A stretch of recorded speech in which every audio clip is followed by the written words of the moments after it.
All right, Fungo Banner fans, we are so fired up to be back with another guest, and we're bringing on a guy who, well known in the Pacific Northwest, a Washington State Baseball Coaches Association Hall of Famer, an American Legion Baseball Hall of Famer, Rob Reese from Issaquah High School. Thank you for taking time to come on the Fungo Banner tonight. Yay, thanks for having me. It's awesome. We're so excited to have you on, and right away, our hard-hitting question: what's your favorite Fungo? Well, if I'm going to be honest, it's SSK. But Yeah. but I don't. Only time I get to hit fungos anymore is pitcher fundies or pitcher D's, because I have two infield coaches and they have absolute cow if I try to go out there and hit pregame or ground balls. So I get pitcher fundies and that's about it. So I usually just grab one of theirs and don't even bring mine out. I like it. That's awesome. But I'm the only one who can go up the chute on those young guys, so they don't have the tricks of the trade yet. You got to show them how to do it every once in a while. Don't Exactly. You? Yeah, keep them honest.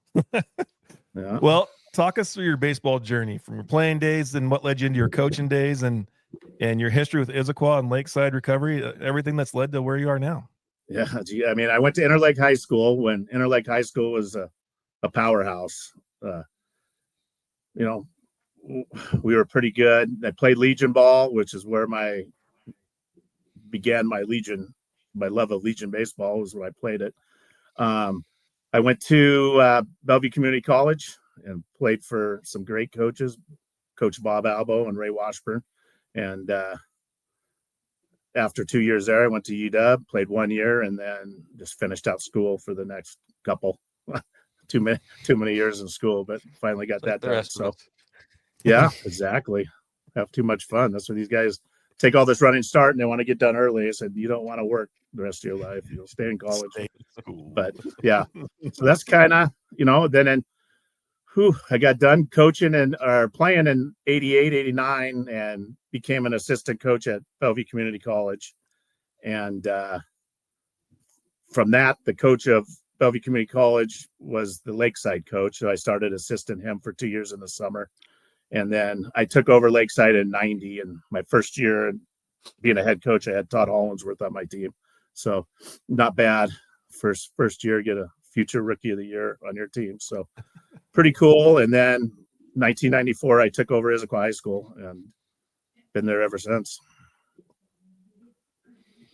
Oh, that's great. Coach, you kind of been in the game for over 30 years. Yeah. You've been coaching a long time. What are some of those things of success that you've seen over the years at Issaquah and Lakeside, and with the aspect of the game changing so much and analytics, and player personality changes all the time? What are some of those things that really have been important to you, maybe to your staff, that kind of, you've held on to, and what's kind of helping? I mean, pretty much has helped your success all along the way. Yeah, I mean, first thing with the technology, when I took over in 1994, there wasn't even email or cell phones. I had a pager, and the parents, if they had a gripe, had to page me, and then I'd hit them back a day or two later. But there was no instant access, there was no podcast, there was none of that. So obviously a lot of that stuff's changed. But a lot of stuff in baseball seems to change, and it comes back full circle. But I mean, we pretty much stick to. I mean, I got the same signs since 1994 is the funny thing, because I'll probably forget them. My JV coaches and stuff got all these adding and subtracting, and I've never done it. Just stick with the same signs. So, just being consistent. I work up at the school, and there's been 6 girls basketball coaches in the last 4 years for this senior class. And to watch something like that happen, and then to know we've been there 32 years with a lot of the same assistants coaches, the consistency and just being there for the guys and being successful helps. I mean, being successful makes guys want to be a part of the program, and they can't wait to grow up. I mean, I got Carvalho. I coached his dad my first year at Issaquah High School. His dad was a freshman on my team. So, and I have another left-handed pitcher, Michael Gray. His dad played at Long Beach, or one of the schools. They went to a College World Series and went to BCC, and then school in California. I'm coaching his son too. So I mean, it's kind of a freak deal where you're coaching kids of players that you coached. I mean, it takes a lot for that to have happen, coaches got to be there long enough for starters, and then they got to have boys, and they got to want to play baseball, and then got to live in the same school district. So it's kind of a cool deal, actually. Talk to us about, one of the questions we asked, I guess by the time this one airs, it'll be a couple of weeks from the coaches clinic, but we all come in as a new coach and we have it set. We're going to do it this way, and we're going to do these, we have our, what's going to happen. And that quickly changes. It seems like when whatever reasons, things don't work out, talk to us about maybe some of your transitions as a baseball coach from year 1 to say year 15 to now. Well, if you ask the current guys on the team, none. But if you ask the guys from 1994, they say, I've gotten soft. Those two dads who played for me, whose kids are on my team now, just constantly just, you guys got it so easy type deal. But I mean, you obviously have to evolve as a coach, and you got to, personalities, back in the day, I probably was a lot tougher, and, there's not too many Bobby Knights around anymore, and that kind of stuff. And there used to be a lot more of that. And so your relationships and your, the biggest thing what we've done is we're honest with the kids. Sometimes the parents don't like to hear it, but they respect it after the fact. And after they graduate, they know that we weren't trying to blow air up their skirts or anything like that. We're being honest, and, whether you're good enough or not good enough to play. So that's probably the biggest thing. And the relationships with the kids now. And, it's the kids aren't as accountable as they used to be. There's a lot of excuses and a lot of post-COVID stuff that they get away with in school and stuff like that, we still hold them accountable in baseball, but sometimes, admin takes stuff out of your hands sometimes. But that'd be the biggest thing. The new technology and stuff's awesome, but we use some of it, and most of it comes from, Tyler and Todd, my two sons, who bring, the stuff they've had the last few years at Lower Columbia and St. Martin's and Concordia. They got all that hit tracks and all that stuff, but they like it, and the exit velo, and they got all that stuff, and launch angles, and I just like the ball on the ground and still stack it, but we that's kind of funny, but yeah. No, one thing I think you hit the nail on the head, Coach, is that consistency, right? I mean, if you don't have consistency, you really don't have a foundation. And I think that's the key right there. Is the point where you said it. And my next question for you is, what is that communication like? I know technology's played big, and way key guys want to look at excuse me, see things, but like what you're saying, when you started, you didn't have cell phones. You probably had if anybody had a recorder, it was a VHS with it weighed about a ton that put up on your shoulder, and very few saw guys like that, right? But, so in that sense, Coach, what is those conversations like when you're instructing? Well, most of them are just, one-on-one type or group stuff, in person.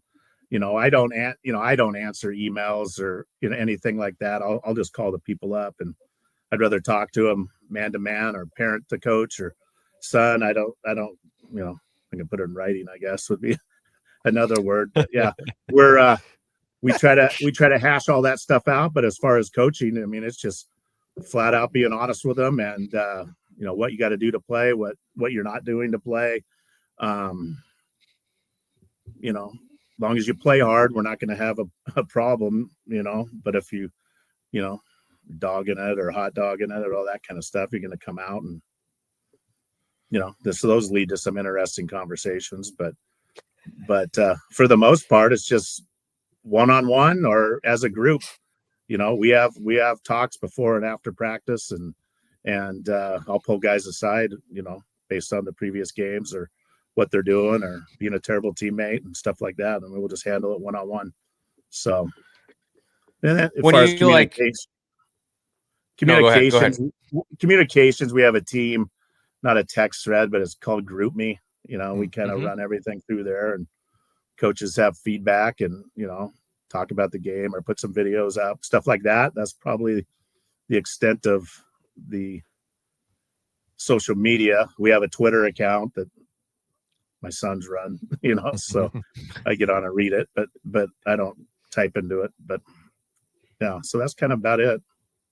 We have a web page, schedule, stats, history, that kind of stuff. But as far as just communication with the players, just being open and honest and having a conversation. The players want numbers, right? We talk about metrics. Like metrics have always been a thing, batting average, all that. And yeah, there's advanced metrics now and more ways to quantify things. But when you're having those conversations and maybe the kids see that on some of their social media channels when it's different ways to quantify baseball, even though the game hasn't changed, the distances, everything, the ball, it's all the same. What are the things that you maybe quantify or have quantified in the past that you're using to help lead those conversations? Is it statistical based? Is there any type of charting that you're doing, with guys? How are you finding that feedback loop and giving them some maybe hard numbers to kind of back up what you're saying? Sure. I mean, statistics in a high school season can be misleading with 20 games and then the playoffs. I mean, you can rope 4 balls and go 0 for 4. So, we have a quality at bat chart, stuff like that. We do chart every at bat, every pitch, all that kind of stuff, and go over there. But these guys want to see exit velo. It's like, shoot, I can tell you that ball was crushed. I don't need to know. I mean, it's like when you hear 90, I don't need the gun. I just walking by into Bannerwood and some kid popped up on, whoa, that just sounds different. The way it hits the glove and but my kids want to have, the assistant coaches want the pocket radars and everything out there and want to know every single pitch, what it's doing. So there's our analytics, is keep hiring young guys who can, and then translate it to me pretty much. But yeah. You don't even need it translated. It's just good or bad, right? Like exactly. I mean, I can tell if guys are hitting. I mean, it's like, I'm hitting 500. Yeah, but you just own 1 inch over the second baseman's head, and the other guy's lining out to the left field wall every pitch. I mean, there's a difference. I mean, you guys know that. I mean, so. No, that's fun. I mean, and I think that the part that helps too, and we'll talk about this a little bit more, but the fact that you get to keep a lot of your guys in summer ball, that they don't, maybe have differing opinions that, maybe lead them away from the truth, right? And I think that happens a lot. And maybe you experience that a little bit with guys that maybe go off to potentially greener pastures or do some of the events and stuff like that. But I think the trust factor is so much more important than, what the information you're giving them, right? If you establish trust that I'm going to do what's best for you and you're going to do what's best for the team, then we're all going to work together great, right? And it doesn't matter what those numbers say at the end of the day. So I think it's super awesome that you guys are able to have those just real baseball conversations that aren't skewed by, something that's in someone's ear or something that they see, elsewhere. I'm sure they come to you with that stuff at some point in time. They said, exactly. Hey, I did this or I do that, but you're able to lead that back to just a normal baseball conversation in general. Yeah, exactly. I mean, we have a lot of guys who play elsewhere, because we don't have enough room to keep everybody on our Legion team. But these guys come back with Mike Summerball, coach says I should be in the starting rotation. I said, got 3 D1 arms, and not going to happen unless you got way better, So they get fed a lot of BS, but it is what it is. I highly encourage those guys to go to outside instruction and all that up until the high school season starts. Go hit with Ray Atkinson or those guys. I mean, I'd love it. Then they come back, and all I ask is have an answer when I ask you why you're doing something. Just not just because Ray says so. I mean, why are you doing it that way? I mean, give us an answer and let us know why you're trying to do that, and we can have those conversations. Otherwise, you're gonna do it our way. So. No, I think it's important that you have those dialogue, because I think a lot of kids don't really know why they do certain things. They just do it because somebody said something. And so we had a kid about 4 or 5 years ago, I said, Fabian, why you do this massive Frank Thomas front leg kick, when you're Yeah. batting? He's like, well, that's my uncle. My uncle played, varsity baseball at some local community, some school here in town. And he's like, that's just what he told me, always do it. And I'm like, you know why you do it? Not really, so That's exactly. I think we miss that mark as coaches. I mean, we only have so much time, but I think we just like, you just let it, he's doing his thing, just let him do it, But we're we so need to hamstrung by the time constraints, off-season coaching and stuff. So if I can get a guy to Ray Atkinson or Kurt Nelson or those guys, why wouldn't I want them to get better? We can't do anything except sit in the bleachers and open the field and let them hit. So I mean, that's about it. So we highly encourage it, but I'm a big proponent in those guys being self-teachers and knowing what they're doing and enough reps where they know what they're doing wrong. Because, it's like I try to tell them, we're not going to be in the batter's box. Your hitting instructor's not in the batter's box for you.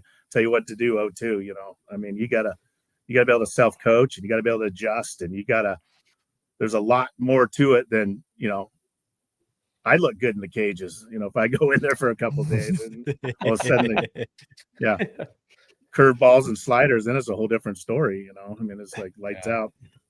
Yeah. So that's so important. Like I see so many, like I do some hitting stuff now with guys and they take one bad swing and they look over their shoulder for help. Yeah. Right. Or they're on the tee and they hit 10 balls in a row low on the side net and the pull side.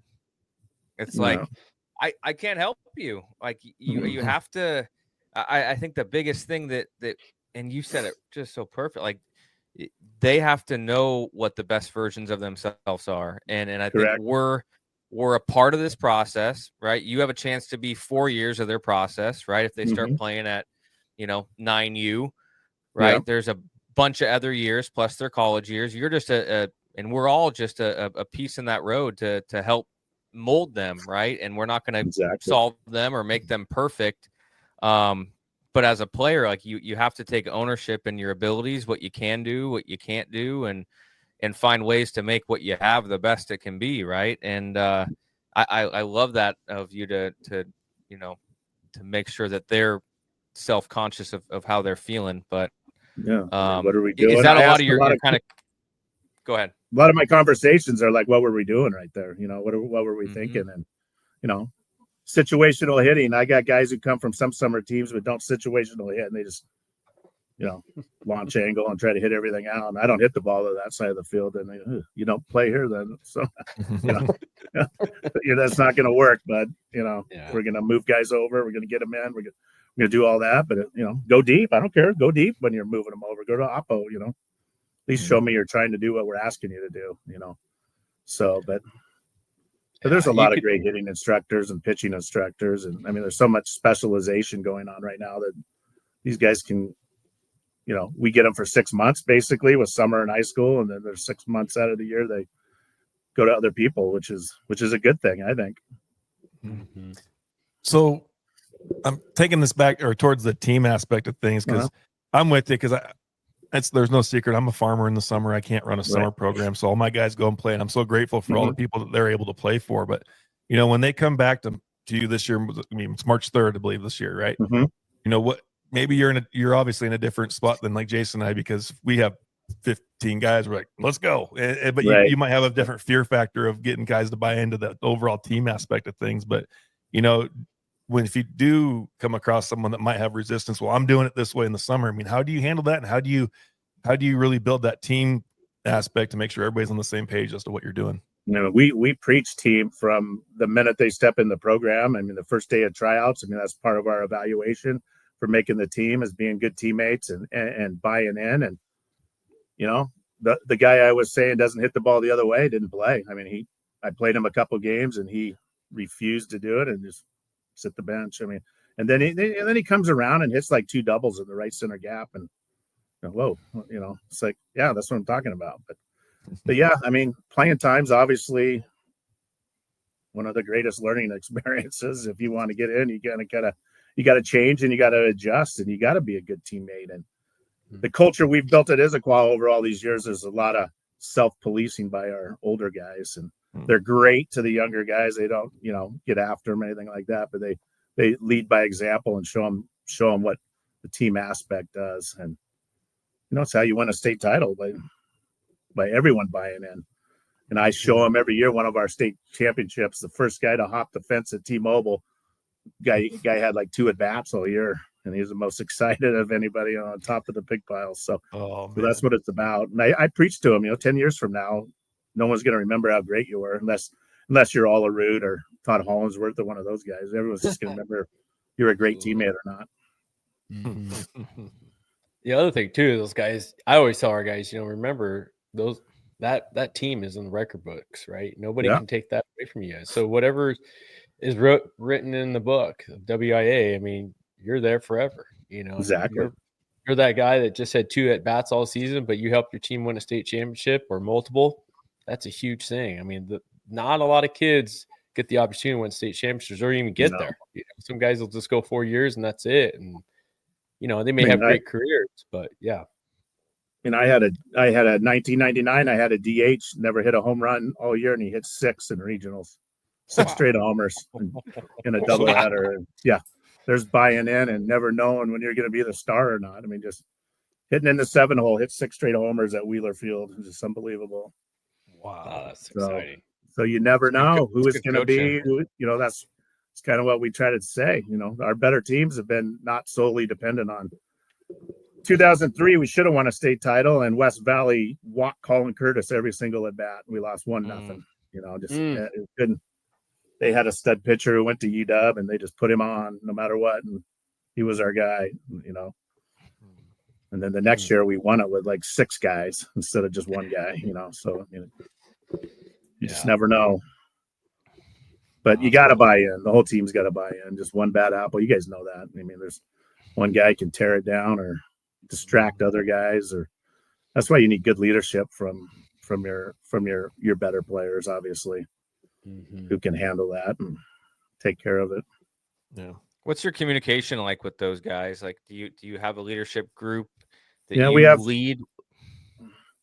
We have two captains we pick every year, and then we meet, and then they run like open fields in the fall and started up about 2 weeks ago. They run practices out there, and not that we can't say anything to any of them, but we just open the field and sit in the press box and watch. But that's about all we can do is supervise. But yeah, those guys run the show. I mean, when they're out there now and they do a great job. I mean, some guys are better at it than others. Some guys don't like to talk a lot, but some guys just play hard and lead by example. But you do need a vocal leader at some point to square these guys up every now and then. What kind of conversations do you have as a first-year coach? I think about a lot about that first or second-year coach coming into a new program. You're trying to establish that foundation, right? Like you've been talking about. My first year, they had like 5 coaches the year before. They just went through them, and they had great players and at Issaquah, but coaching stability was bad, and they went through some, and then I got it, and then I just had to change the whole culture. The previous coaches didn't collect any. I had no gear, 0 gear. I had 1 red shin guard, and we're purple and gold, so I don't even know where that came from. So that was left in the basket because the previous coaches didn't collect anything, and so I had to go in there, and that's probably where my reputation of being kind of a hard ass. But we had to change the culture, and players are running the show, and we're doing it this way, and we were good right off the bat. I had 2 pitchers named, I don't know if you guys know Woody Heath or Lindsey Galeen. I mean, they were unbelievable, and we made the Final Four, I think, the first year, and we just kind of have rolled since. And success obviously helps a lot, getting guys to listen a little more, and parents, and then now 32 years later, there's you got a little equity built up with some of these parents and stuff like that. Now it's like they can't wait to play for Issaquah, which is kind of cool. I mean, my son was like that, and he can't wait to coach now, and he's pretty stoked about. We had a work party, and he got up at like 5 a.m. Drove up from Lacey, and it's like, doesn't start till 9. What are you doing here? Like he's ready to roll. Because he doesn't get to play anymore because he got hurt playing for Kelly, and So now he's venturing into coaching, and he started a little bit in the summer, but now he's into the high school stuff. So hopefully we can turn it over to him in a couple of years. But yeah, that's the toughest part. I mean, that was tough on him. And, I think as a coach, we all have a unique story that brought us to where we are, right? And I think the ones that have it easy don't last very long. The ones that have dealt with some struggle and no perseverance and, can level with players during their ups and downs and all that are the ones that last. So that's awesome. But, what's that difference been? I know you mentioned Todd playing at Newport a little bit off air, but you had him in the summertime. But, correct. What's the difference now having coached your kids to now having them as coaches? Do you find yourself harder on them now than no, way harder as a coach. Way harder as a coach. I mean, there'd be nights where my wife wouldn't even talk to me after getting after these guys a little bit, missing a squeeze bunt and don't play for 2 weeks. I mean, we've been there, we've done that, and I was way too hard on them, but I didn't want to be accused of favoritism. So I made them earn it probably more than they deserved. And as a coach, they understand it now. They might not have understood it all then, but now that they're both coaching and I see them get after guys, like, well, hey, thought I only, it's not just, I didn't just get on you guys, but they were both great players and they love Issaquah and Lakeside so much. I mean, that's probably one of my proudest moments, having those guys with me now and being a part of it and beating Pepsi Pack and seeing my Tyler just be excited, man. And that's a big rivalry for us in the summer, and getting those guys and get a little exuberant, a little too excited. So Tyler's still young, but yeah. Yeah. But yeah, it's way more relaxing coaching with them than coaching them. Yeah, way more. Yeah, I know those are one of those things, like, I coach my daughter's AAU basketball team, and my son's gotten to get up in age where I'm start coaching him. And I always say, if you're going to play for your dad, you got to be the best player out there. Exactly. I mean, really, I get, it just kills me when you get those dads, and there's the difference, right? There's the parent coach, and then there's the coach parent, Exactly. and sometimes parents have a hard time separating the two. And I tell my kids that, listen, I am the coach and then the parent. I'm not the parent out on the field or the court and then the coach after. So it's just a real fine line. You always got to draw that line. It's hard. It's tough. It is hard. It's very hard. Boy, you talk about moments. I mean, I had a moment here this last year. We were playing in a basketball tournament. We get into the car, and my daughter played poorly, and I only played her 2 minutes in that whole game. And she sat in the car and cried. And I'm like, why are you crying? And she's like, well, you didn't play me. I said, you played horrible. Like, I'm not putting you out there. There's other girls that were doing better. So it's just like, you're going to ride the bench. And so we had a good conversation about it and a good understanding. But I know those feelings, Rob. You do. Then the mom who's a coach too gets, a little more emotional on the baseball side of it than, so she's mad. And then, I mean, the whole thing. So then it was, But as a coach, no. I mean, occasionally they get some wild hair and come up with some idea that's like, what are we doing? It's our first practice. We don't need to be doing some of this stuff yet. But they remember mid-season, infield, outfield, and going to play with one ball. I said, we're not. The first guy's going to throw it away over 10 feet over the guy's head. And sure enough, that's what happened. And so they get, but it's awesome. Never thought of the parent coach conversation that could affect your dinner that night. Yeah, it does. Trust me. Yeah.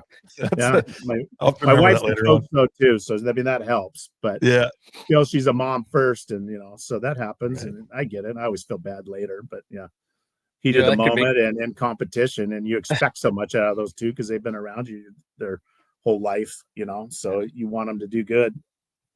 Yeah, we're always looking for good reality TV. That would definitely make a sure good reality TV. Yeah, well. Todd was a good player, and he was the Kinko Player of the Year. And we were playing Newport. He was on Newport, and umpire called him safe, even though we tagged him. So we appealed it. they called him out, and my mom was alive at the time, and she was sitting on our side. She packed up her chair and moved to Newport side. And she wouldn't even talk to me for like a week because the umpire reversed the call and got taught out. So she was all fired up. But yeah, those are some good stories. Yeah. Oh man, It's kind of funny. oh man. Well, Coach, let's kind of transition to summer baseball a little bit here. You know, you've been not only coaching for many years at Issaquah, but Lakeside. You're really one of the only very few Legion programs out there. We just aren't seeing they've seen a lot of change over the last 10 years. But how have you maintained the relevance, versus the club scene? Well, I mean, number one, we've been pretty good. Lakeside's been pretty good program, and we get guys who want to play. We play all those guys. We don't just play. I mean, I know some teams play on Legion teams, only play Legion teams. We play we actually even play in the Showcase League with all those guys and finished in the upper 3 or 4 teams. So we've been successful. We compete with those guys. We play those guys in tournaments. So, and it's a big selling point is that we're a local community based team where we get good crowds. We can have a practice and guys don't have to take 2 ferries to get to your team or drive an hour from Centralia to play for a team in Seattle or, just come on down to Issaquah or Newport, and, we can take batting practice before every game. Some of these teams don't get to do that. I mean, so, and being good, it helps, and being successful helps. And we have good players. I mean, I had 3 D1 arms. I mean, got freshmen starting at Seattle U. I mean, we got some guys. So, I mean, they want to be a part of the program. I mean, there's some of these guys have wanted to be Lakeside since they were in Little League, and they come watch their brothers. And I mean, it's no different than the Pepsi Pack. I mean, that's the stability and the tradition. I mean, that's kind of what helps it, Legion baseball in the older teams, we've lost some Centralias and the Vancouvers, and those guys have left, but Kennewick's back. Pepsi Pack and Lakeside have been the I don't want to powerhouses, or we've been kind of run the show, but we good teams who've been there, just consistency, a consistent model, with Archers and us. And there is a growth in the A Legion and the double A Legion. There's some more teams coming over, and guys are getting sick of driving from Ferndale to play in the Seattle Elite League and some of those the old Seattle Elite League. But, so there is some smaller towns have the Legion teams up in our area up north, and Spokane's just killing it with the Legion teams, the number of Legion teams. And, they got like 30 A and double A teams. So it's the growth's there, but keeping the older guys, you need a coach who wants to be involved in high school coach and all that. And some of these guys don't coach their seniors, they cut them loose when they're seniors and just want to coach their next group of guys. So that makes it hard for a Skagit and those guys to consistently have teams because they just want to keep all their juniors and win a junior Legion state title instead of letting them play up. And, but you make it to state, and those are eight quality teams at state. And then you win state, and you go to regionals, you win regionals, you go to the World Series. So that's one thing that not another league has, is the competitiveness at the end of the season, postseason, where it's not just a tournament and, you went 3-1, you got eliminated, you don't get to play in the semis. I mean, you double elimination and you go and, we've won back-to-back state titles, and, we lost to Eugene in last year. But yeah, there's, I wouldn't trade the postseason of Legion for anything. It's just an amazing run. We went to I've been to the World Series twice. We got a second and a third, and it's in Shelby, North Carolina now. And there's 130,000 people come to that tournament. You can't park with, they can drive our bus and drop us off at the field, but I mean, can't even get anywhere near there in a car. I mean, it's just unbelievable, that town, it's like Williamsport, for Little League, how every game's on ESPN3. So it's a pretty cool deal, and it's pretty big in a lot of states, just not the West Coast, to be honest. It's too bad because it still hurts. Like, I'm old now. Yep. Like, we lost the state championship game to the team from up in Seaholm. I don't know if they're still in the Legion Ball or not. Bellingham. Yep. And they got to play in the World Series championship game that year. And I was like, Yeah. And it turned out one of the guys was a college roommate. And so, there you go. I mean, I just think that's such a cool aspect of it. And you're right. Like, you're playing for some. Yeah, we always went and played our tournaments and everything we did, but we still played a league. And when summer wrapped up, man, that state tournament was a fun weekend. It was awesome. You guys probably lost to King Nissan was the name of that team from up. They up in they were Seaholm. King Nissan. Jake Locker was actually on that team too. Yeah. They had some guys, I think. Players on that team. Yeah, man. exactly. But no, I think that's the thing that I loved so much about Legion Ball, man, is you were playing for so much at the end especially when you get to go back to seeing the pictures of the Montana regionals and those you're playing in the old minor league stadiums and just so cool. We were Billings this year, so I mean it's crazy. I like that field. Yeah, it's a great field. But I mean, you just don't. No matter what, these leagues are awesome and the competition's awesome, but playoff times, you can't replicate that, and that translates to your high school team right there. Mm-hmm. Learning how to compete, and you have to win. You have to win to move on. Yeah. Coach, you kind of mentioned that you see a shift coming back to that. I mean, I think you may have shared that there in your last question, last answer, but are we seeing a big enough shift over maybe in the next 5-10 years? You think hopefully in the upper class, the lower classes, we're seeing it. Now it's just a matter of those guys keeping them, So, I mean, we keep our guys. We don't have hardly any attrition, and we get guys back who never started with us. But some of these teams, like our area goes King County all the way up to the Canadian border.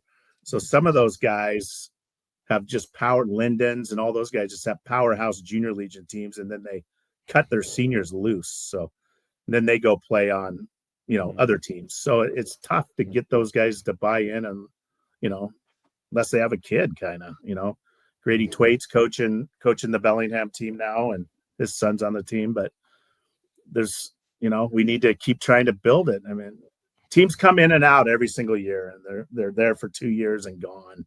It's not like when I started and there was Kent and Vancouver and, 2 Kennewigs, 2 Yakimas, Wenatchee. I mean, you could go all the way down, and we had Federal Way on. I mean, we had some great district tournaments, So that's kind of, hopefully we can get back to that at some point.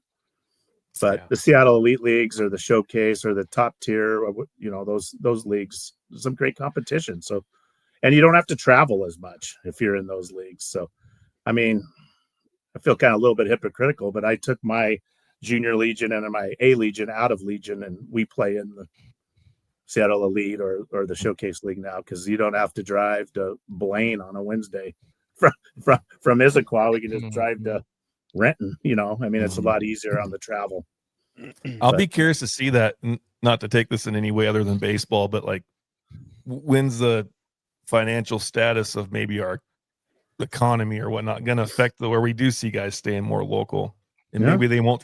Maybe I'm completely off on it. Maybe thinking of people are just writing checks. It's not a big deal for them. But it just seems like people, but not everybody. It's got to be getting to a point where that you would think this would get reeled in a little bit more local as it is. Yeah, I mean, when I first started coaching, every team had a sponsor. Every single team had a sponsor, and now there's probably Lakeside and not too many after that. I mean, I don't know how much Pepsi gives Pepsi Pack, but I mean, it helps keep our fees down. So we actually get burnt by it. By having a great sponsor, we get some parents who think we're not as good as another team because we don't charge as much. That's a good thing. Yeah, that's what I would think, but they think it's, I can pay $10,000 to be on this team. I don't want to mention any names of these teams, but yeah, there's some $10,000 teams out there. It's like, whoa, that's what's crazy. the swag, No. Yeah, a lot of swag. Lakeside swag's gotten better because of Tyler and Todd. Those guys. Yeah, my uniform rep just called me and was like, "What's going on here?" And I was like, "Hey, got all charcoal uniform." So just talk to Todd and Tyler. That's all those guys. I'll just make sure they stay in budget. We'll be good. Yeah, exactly. No, so hopefully, I mean, I wish everybody played Legion. It would be huge, but. I know there was like the rules as far as how many schools and kids and all that. Is that more lax now than it was in the old days? Is it it's more increased? inviting? It's increased. Yeah, I mean, we've fought for this in Legion is to get the numbers increased so you could have number one, the schools used to have to touch. Now you can skip a team. So if we're Newport and Issaquah and the next school is like Mercer Island, but they all play for Dominic Woody, then we could just skip them and go to the next school. And you don't have to count them. In the old days, you used to have to count them. The old days, the enrollment was 3,000, not counting ninth graders. So, you could get a Newport Issaquah and maybe an Eastside Catholic. And now it's 7,500. So we got Newport, Issaquah, Skyline, and we actually have a Woodinville kid. So, all right. Yeah. Go Falcons. Yeah, exactly. So, I mean, you don't have to count. The old days, you used to have to count the schools in between, so you could never do that. But they have relaxed some of the paperwork and the rules, but a little bit. It gave us an increasement in the enrollments, helped us compete with the select teams, obviously, some of those great programs that are out there. Is that more inviting for a team to like start up? I know Lyle Overbay ran a team the last, a couple years back. I remember being down recruiting that event in Centralia, but is it more doable now for a team to kind of pop up and enter the race? Yeah, it's doable. I mean, Overbay did it with his Sobe team from Centralia, but they kind of played in this Elite League, Premier League first as the Blue Jays, and then they brought them all over. They had all those Tumwater guys, and then they all graduated, and Overbay went back down with his 14-year-old son and started a new team. So, I mean, it's just a matter of keeping those guys, and they were solid. I mean, we ended up coming out of the losers bracket and beating them twice to win that. But yeah, they were legit. And the hardest part about starting a program now is getting your older guys to buy in. So I don't know if you could come in and start a senior Legion team unless you're Overbay and had your kid's the best kid on the team and you're bringing guys with you. You're probably going to have to start like Spokane's doing with 15s and 16s and then just keeping them together. That's probably the best way to do it, and then, trying to get a kid to leave his, team and say he's on Boys of Summer for the last 3 years. And now you're going to try to start a senior Legion team and expect them to come. That's not going to happen usually. So, but we play those guys. We beat those guys 4 times last year, but the biggest difference is they have 25-man rosters and we have 18-man rosters. So that's a big plus. You're playing them in the Kurt Daniels on day 5, and they got 8 guys down there doing bands who haven't even pitched yet. And all of our relievers are the infielders. I mean, we don't have 8 guys in the POs down there. We got my shortstop, second baseman, and the outfielders. When it gets to that late in the tournament, anyway. That was half the fun of it, though, man. Like just getting to go scrap and get to go play, and hey, have you pitched? Yeah, and then go pitch against the Beatles at their home field, the Firecracker, and it's 104 out, miserable. So we used to always, they don't have to hear them squish the bug anymore. Yeah, exactly. But we used to always joke around like the Twin City Titans, like all 18 guys pitched. I swear. Yeah, I mean, it was every very guy good on that team. When they had Farrington and Pete Marquez, and I was like, does every guy on your team pitch? I mean, it's just unbelievable. And they're solid. Just number 17 coming in is like, this guy could be in our starting rotation. But yeah. So it's a different era now. I mean, Kennewick just got wiped out by some select teams, and Yakima's finally starting. We've been dealing with it since I've coached. So we understand it, but I don't think the Pack have ever had that happen to them before. All of a sudden guys are playing in Seattle, Yeah. So well, like crazy. You said too, your summer teams are so important and viable to your season success. I mean, what you're doing in that summer is getting ready for that next spring season. Exactly. Just the leadership. I mean, I've never had a captain or a leader who didn't play with us, in the summer. Those guys have always, it's fine to go play elsewhere. That's, you started with them when they're 13. We get all that. We don't force them to come back or, but most of our leaders are the guys who played together and can round everybody up for open fields and the weight room and all that kind of stuff. So, And the biggest thing is you get guys playing the positions you want them to play when we have Mhm. control of it, versus, some of these teams, they got 8 shortstops, and they're all playing Mhm. every other position on the field, which is usually what happens in college. But, Yeah. Mhm. if you're my starting shortstop, I prefer you played shortstop your junior Mhm. summer, so you're not playing left field all summer. That's kind of what happens a little bit. But Absolutely. Talk to us through, your player development through the summer. Mhm. That was half the fun of showing up to the field. You got your shorts on, you go out there and get all your pregame work on. Mhm. And then we would go back to the clubhouse and put our jerseys on, and then we'd go play our doubleheader for the day. Talk to us about, how you manage that throughout the year or through your summer, and just players getting work, but they're also getting that game experience every night. Yeah, they're getting game experience. We probably play 50 to 60 games, depending on how far we go in the summer. So we practice early a lot. We have batting practice before games, and we have workouts or extra infield. And, the first part of the year, we got to give them our off days. We got to kind of give them off to get through school and get their finals done and all that kind of stuff. And then more recently, it's like we're battling the same kids for football, basketball, baseball. So pretty much basketball's gone away. Kids usually don't play other sports than just basketball now. It's just so AAU'd. And so we share some football guys. So, we give them some days off, 50, we played, I think last year we played 55 games in 60 days. So wow.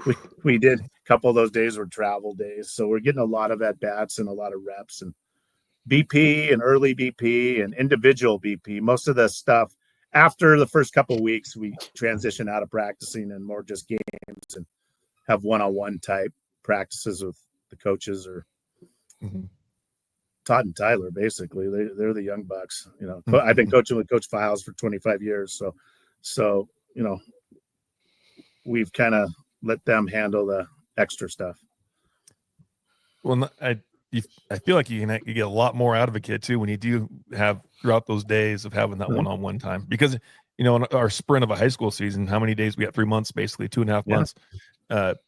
But to be able to break it down with a kid and be able to see him progress, but then you play that night, right? And then that's you just, don't want to give them too seeing much to think about, but you want to right. correct a few things or just the reps. Just getting the reps every single day and watching them develop. And it's just amazing how each year they get better and better. They get stronger, and it's obviously bigger, stronger, faster, but they fill out, and all of a sudden they played 60 games and they're playing the competition that they played in. And now they're overwhelmed as sophomores in Kinko, and now they're not as juniors because they faced all that pitching all summer, So Yeah, I remember that, going back to that high school summer end and not having a summer coach being the same as my high school coach, and there's really not the time to create a relationship, right? And Eric mentioning it there, like you have a finite amount of time to get in what you want and play games, and before you know it, it's over. Exactly.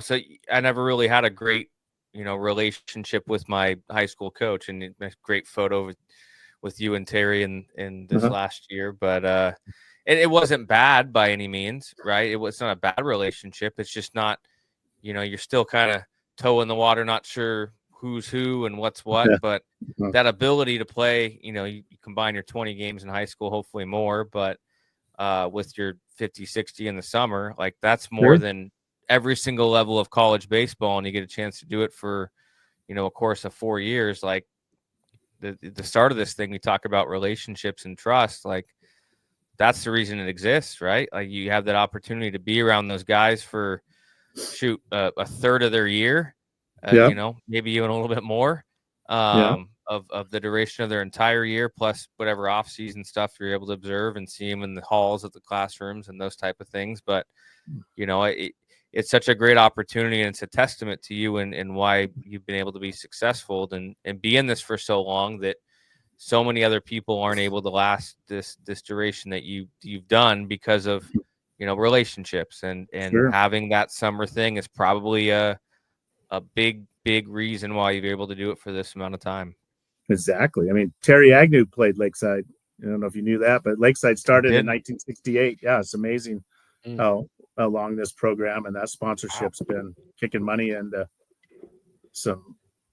I mean, basically, we're 2 high schools with a little bit of a third, and we've had 10 big leaguers. So, I mean, that's a pretty good argument to go make when guys are trying to recruit against us from the select teams. You know, when you ask how we keep some guys, and we have 186 college guys, and 10 big leaguers. I mean, that's kind of cool. Yeah.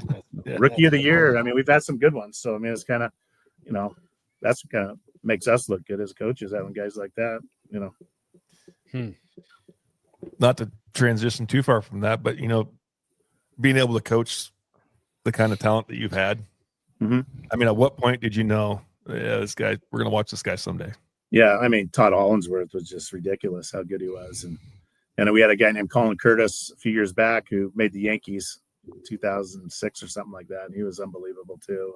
You just knew those 2 guys. And then the pitchers, some of them made it up and got one outing in the big leagues and got sent back down. But, Todd Hollinsworth, I mean, he's rookie of the year. He just dominated. Every time he hit a single into center field, he was on second. It was just a double. I mean, he's just so fast. And, you can tell.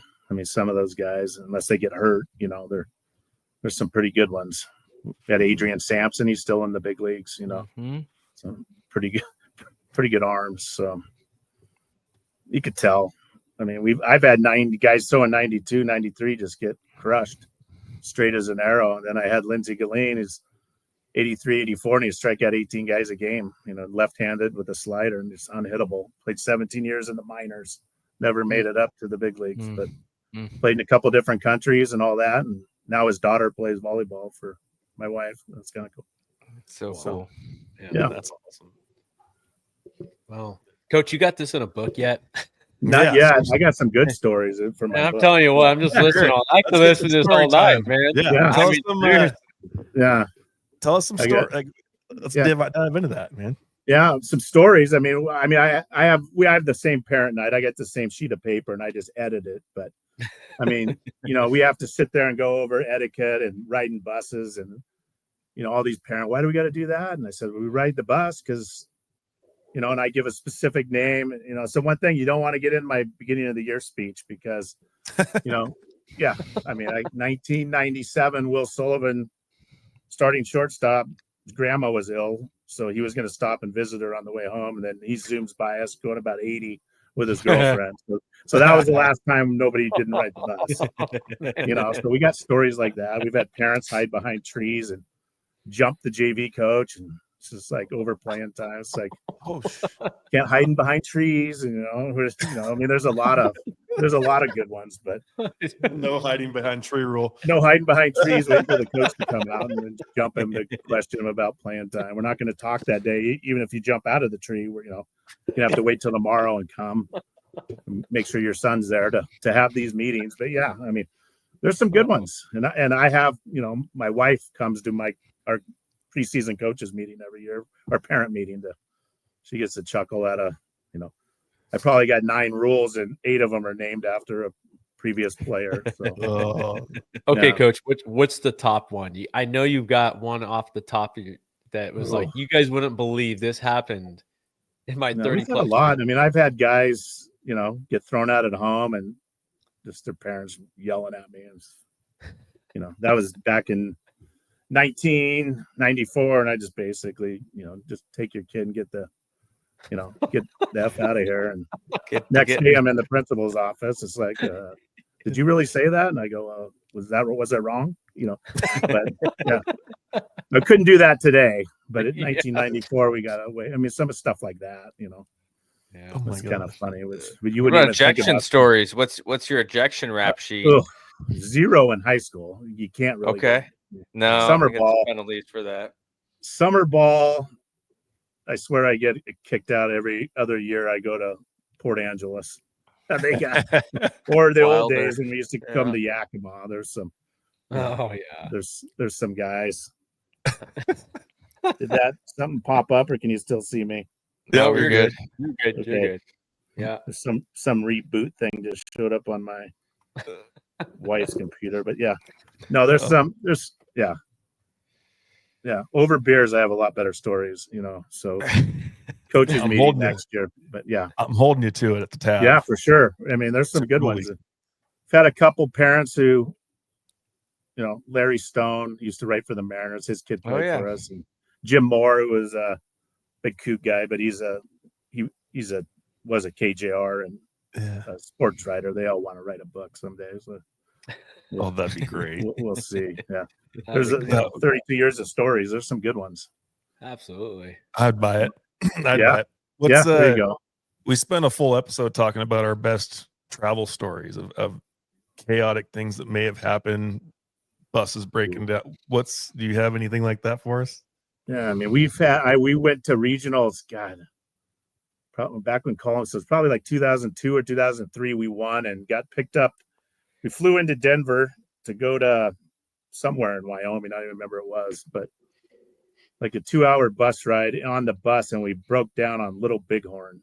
It's like 112 degrees and there was a casino there, so it was like me and Files went in the casino, but everybody, all the kids had to sit in like the Taco Bell at 112. But I mean, just breaking down like 3 hours in between the two cities. But yeah, or even last year Legion Ball. I mean, when you lose at regionals, they try to get you out of there the next day. So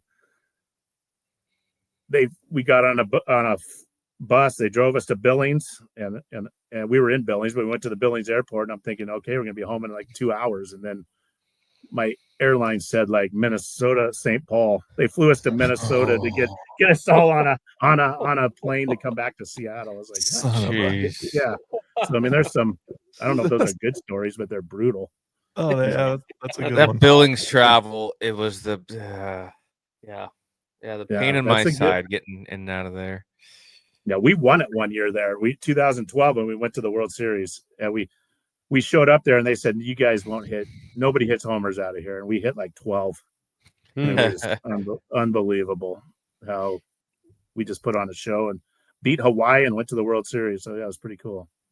So I have fond memories of there, but we lost there last year, same park. But Dealer Park, right?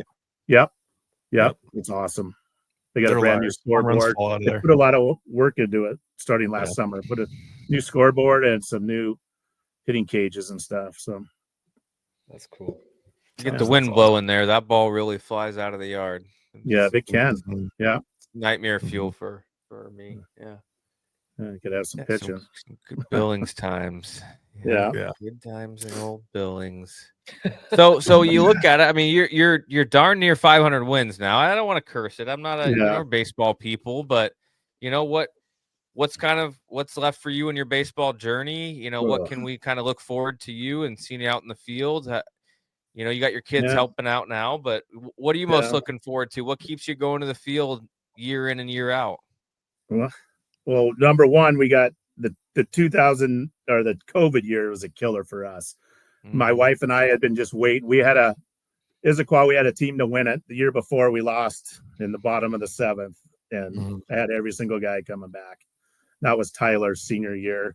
And Todd at the same time was playing at Concordia. It was his senior year. So me and my wife were 2020 is our year. I mean, we're going to be baseball games every weekend, and then to lose that. So I said, I'm going to coach a couple more years, and then just because I didn't want to end on COVID, and then as Tyler's wanted to get into coach, Todd gets into coaching, but he doesn't want to make a career out of it, but Tyler does. So Tyler just like, it's kind of the coach in waiting, hopefully at Issaquah, but he's green, and he wants me there to teach him the ropes with the parents, basically that kind of stuff. He could handle the baseball portion of it. I mean, Kelly knows that from the time he spent around him. He's a very good baseball guy, but he's just never dealt with parents yet. So, I mean, that could be a killer for a that's young a big guy. part of it, just right there. It is. It's huge. So I've involved him in all that, and he's going to be in the meetings and so trying to do some training there. But yeah, we maybe could have been at 500 if we didn't lose COVID, and the next year we only got to play 10 games. Right. So it was kind of a bummer, but yeah. Absolutely. Do you see yourself hanging around forever, though? That is, I don't know about whether he's forever. in charge or not. Yeah, I mean, I'll stick around and help him for sure if they give him the job. But I'll stick around a couple more years. I mean, I say that now because we haven't started yet. But after doing an open field in the snow, I mean, it's like, ugh. I mean, I don't know how many more of these I want to do, but yeah, not open field, but a field day, getting the field ready. So, but yeah, I mean, there's days, you guys know, but when you're 70 degrees and you're winning, I mean, it's easy to keep going. Soaking wet and freezing and it's shoveling snow. It's like, this sucks. It's the good and bad with the turf, right? Like the turf allow us to play with everything, but we have to play in everything. You do, and that makes it more miserable sometimes. You don't get rained out, but there's some brutal days, So a couple more years, hopefully. I'm only 58, so I'm not that old, but yeah, I started No, you're young. not. So yeah, started young. Yeah. But a few more years. I want to win another state title, obviously. Everybody wants to do that. Yeah. We felt we had a shot that one year. We had some arms and the team to do it, and we just didn't get a chance to do it. So, and then it's kind of been a rebuild since then. We've had the pitching, but not the hitting, and now we got to mix them together.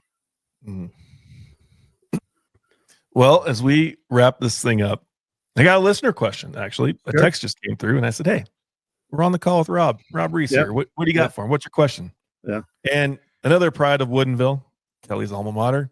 Yeah. Coach Kevin Agnew. Yeah, there you go. He said his question is his pitchers are always good. Yeah. What's he do to get them ready? How does he manage them? How does he develop them? So on and so forth. Yeah. Tell us all your secrets. That's fine. But the one thing that we do is we pitch our guys one day a week. I don't bring anybody back on short rest. I mean, we have a Monday starter, a Wednesday starter, and a Friday starter, and they throw those games. So we develop more pitchers than, East Lake won a state title 2 years ago, and they had two pitchers, and they would go Monday, Friday, Wednesday, Monday, Friday, Wednesday, and they just ran those guys. And we don't do that. We lose a few games during the year because we didn't bring a guy back Monday, Friday, but I mean, we have a great throwing program, and we throw a lot. So we throw on off days, and we do a lot of that stuff, but we also got to be cognizant of the positions they play. So like Carvalho's my ace, but he's going to throw Friday so he can have Saturday and Sunday off because he's our starting shortstop. And we did that with a kid named Preston Crockett 2 years ago.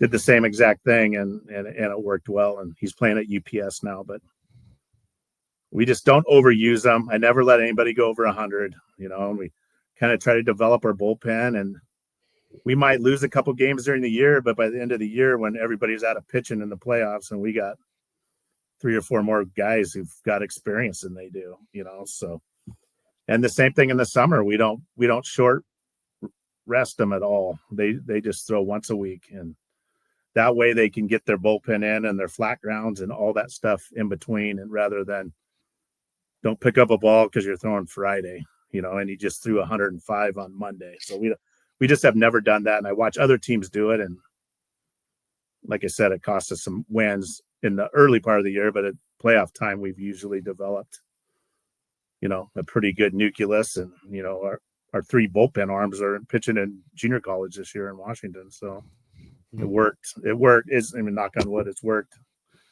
But it's not that easy sometimes when you got a stud who could throw and you don't use them and try to get somebody else. But the parents appreciate it, and no Tommy Johns and no over pitching guys. And our JV coach likes to try to go Monday, Friday with guys, and I won't let him. So we kind of get into it over that, and just you're not doing that. I don't care. We're going once a week, so you pick what day he's going. It's not Friday, Monday, whatever day he's pitching the next one. So, yeah. So, and map it out. I mean, I have the whole summer mapped out before we even start Lakeside in a binder, the whole pitching rotation. And, obviously got to adjust if you get an injury or something, but guys know when they're throwing, and it's easy to get your in between start works in and your conditioning and all that kind of stuff, especially if you're a position guy too. It's tough on the, keeping them ready when they can't do anything. You can't just throw every Friday and go play shortstop the rest of the weeks. I mean, you got some stuff to work on there too. Right. It's really But having teaching him good to be pitchers too. Yeah. yeah. No, it's Agnew teaching knows him to me. be a professional pitcher. Like those guys are all on a schedule, right? Sure. And professional, you got 4 days rest between, depending on the Mhm. off days and whatnot. College, you got your week, Mhm. bullpen guys back to back. But there's so many places you see that guys will show up to the yard for a game and not know who's starting that day. No one's communicated with them. The recruiting world, you talk to a kid and like, hey, when are you starting? Well, coach hasn't let me know. Well, tournament starts Right. tomorrow, buddy. Like, Yeah. it's depending on if we go to this game or that game or whatever. And so you like you said, you might lose some out of it. At the end of the day, like that player development side that is prevalent at the next level is what you're focusing on, and it's going to help the kid. It might hurt the team, but at the end of the day, like the availability is the best possible thing you can have, right? And That's 100%. Yep. it's awesome. Yeah, we do that. I mean, once a week, and then it's so much easier to get in a routine that way. And they beg you, let me just close. I say, we're not closing because then you're gonna blow it, and we're gonna go 3 extra innings, and then we just do once a week. I mean, that's kind of, we've always done that. But I watch Lincecum go all the time, against us. So I mean, I've seen guys pitch every single possible time. I've seen the guy at Eastlake a couple years ago do the same thing. Just every time he could go, he would go. But our parents appreciate it, and I'm not saying Tim Lincecum's didn't or anything, but yeah, we're just a little more conservative when it comes to that. But we do throw more in between starts than if they weren't doing that. Mm-hmm. Be more throwers and less pitchers, right? Exactly. I mean, it's tough to pitch twice a week and play shortstop. You can't even lift your arm, Mm-hmm. So still got to wipe at the end of the day. Make sure of that. So. Exactly. But awesome. Well, Coach, man, thank you so much for taking an hour out of your night to come on and talk some shop with us. Yeah, it's always fun, talking baseball this time of the year. Can't wait. We're going to be starting it pretty soon. That's right. What's it like not coaching, Kelly? It's wonderful. I love it.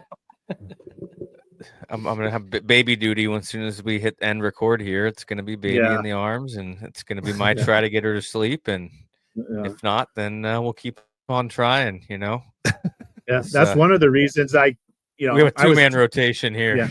Yeah, that's awesome.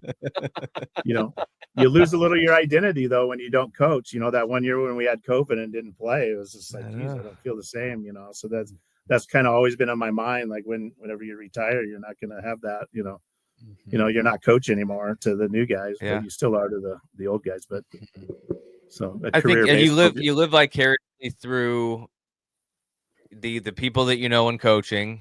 Right. It's people like you guys that I can reach out to and ask how things are going and what you're excited about or whatnot. That gets me fired up. And it'll probably be harder when the players that you had a relationship with are all gone. Right. And now there's there's no follow for those guys and what they're doing and how they're doing and all those things. But I still get my fix. I get to do the couple different deals throughout the year and the Big Northwest, the scout teams, and some of the experience trip stuff we'll do in the summer, and get to be around and be an impact for those kids, and bring a different perspective than maybe what they're used to, and all the other stuff. But I'm excited to follow you guys, and hopefully we have we can't have 3, but hopefully we have 2 state titles sitting here on this call right now. Yeah, there you go. Well, so that'd be good. But yes, pleasure to be on, talk baseball. So Agnew's been hitting me up for 2 years, and we always go to Disneyland with the family. Now I'm a grandpa, so I gotta the good years of that. Yeah, so that's crazy. So cool. So I told him I'd do it next year, so we'll see you guys down there at that. Yeah, we're talking same weekend, Super Bowl weekend, Ellensburg. Everybody get your tickets bought now. Yeah, there you go. Yeah. Awesome. Well, thank you again, Coach, and good luck this spring. You bet.